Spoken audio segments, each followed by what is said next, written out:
Well, seeing is believing. Baseball is back at the University of Oregon. The Ducks getting an opening game win at St. Mary's in a thrilling game in front of about 1,000 Duck fans, and then coming back here to PK Park and opening the season against the Fresno State Bulldogs. And what a home opener it was. Oregon taking on the Fresno State Bulldogs, the defending national champions, with the College World Series MVP at third base.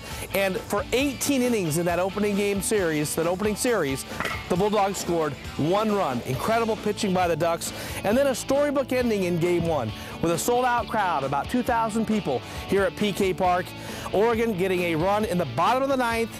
There were 2 on, full count, 2 outs, bottom of the 9th, and the Ducks at the plate.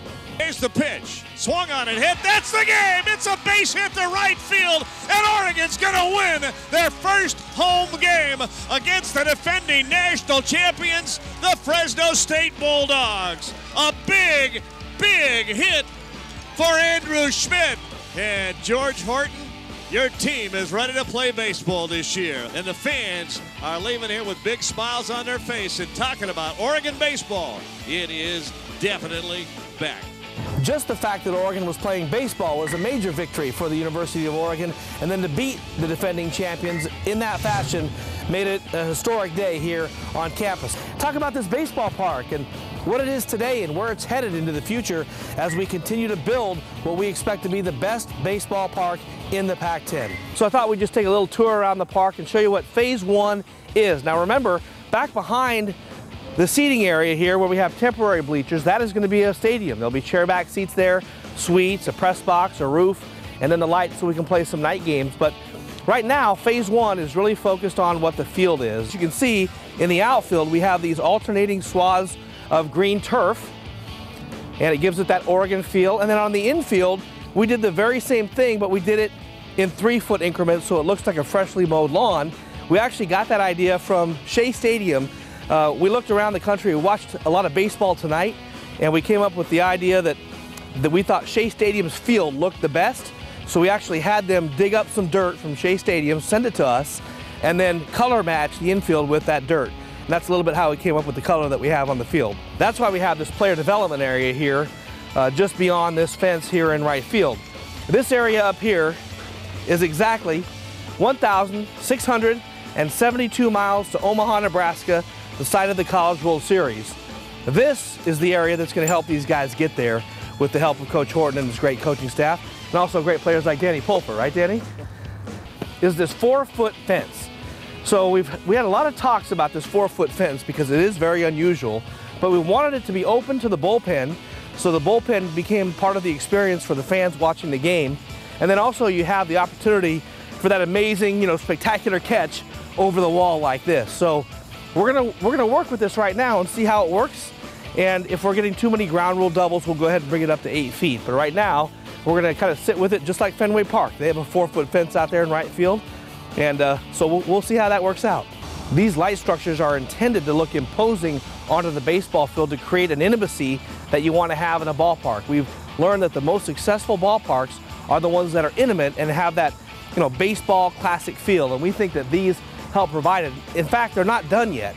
In Phase 2, you'll see a yellow Oregon O at the top of that structure, the cross at the top. And when those yellow Oregon O's light up when we hit a home run, they'll put a little light show on when our guys are running around the bases. So these aren't completely done yet, but we're pretty happy about how they make the ballpark feel. Then you see our scoreboard, again, trying to be very unique with the Oregon banners on the outside of the scoreboard, trying to create something that you won't see at any other ballpark around the country. It's also very important for us to get our students right close to the action, so we decided to put a student section right over here on the third base line that's right by the visiting dugout for obvious reasons, and the visiting bullpen as well. One thing about it is that many of our students here at the University of Oregon live just across the street over here in a series of apartments. So what we're trying to do is create an environment where they can use their passes and have their own entrance, walk across the street, and fill up this bleacher for Oregon baseball games.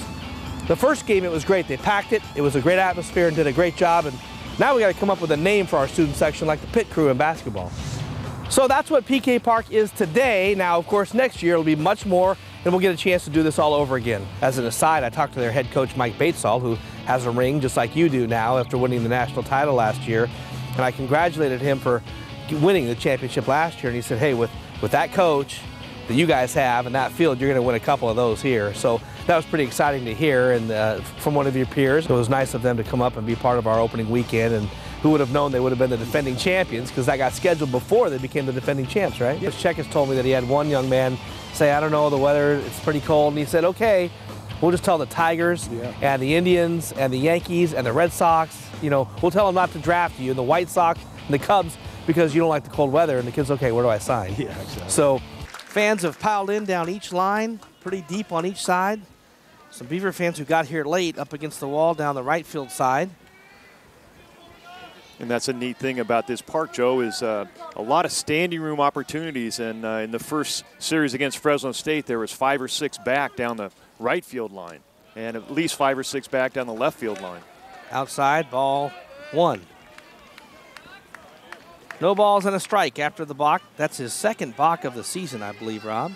And this one is fouled back, and trying to get it up into the crowd. It almost hits a gentleman and then bounces up into the stands for a souvenir. Now, that's the one thing here at PK Park. Here's the rule. Unlike most college baseball places, you don't have to give the ball back. You get to keep the ball, but if you're an adult, you can't keep it. You have to give it to a kid. And if you don't, the other fans around you are going to get all over you. They're going to boo you. You got to give it to a youngster. So figured that was a pretty good investment to the future, and letting some guys get some foul balls. I think even Dwight James wrote a little submission about the hot ticket that the Civil War in Portland is, and the renewing of this rivalry, and the different, so many storylines in this, Rob, just with the culture of Oregon as opposed to the culture of Oregon State, the perception of each. I think, you know, some a little bit true and some not so true about Oregon, the flashy school with all the money, and the Beavers, the gritty blue-collar guys. But in this case, it's the Beavers who have won 2 national championships. The Ducks are starting out, and the 2 great coaches, Pat Casey and George Horton, the 2 national championship winning coaches. So who would have ever thought that one of the hotbeds of college baseball, from a coaching perspective, a recruiting perspective, and an atmosphere like this, and 18,000 people in Portland, would happen in the state of Oregon? It's really something.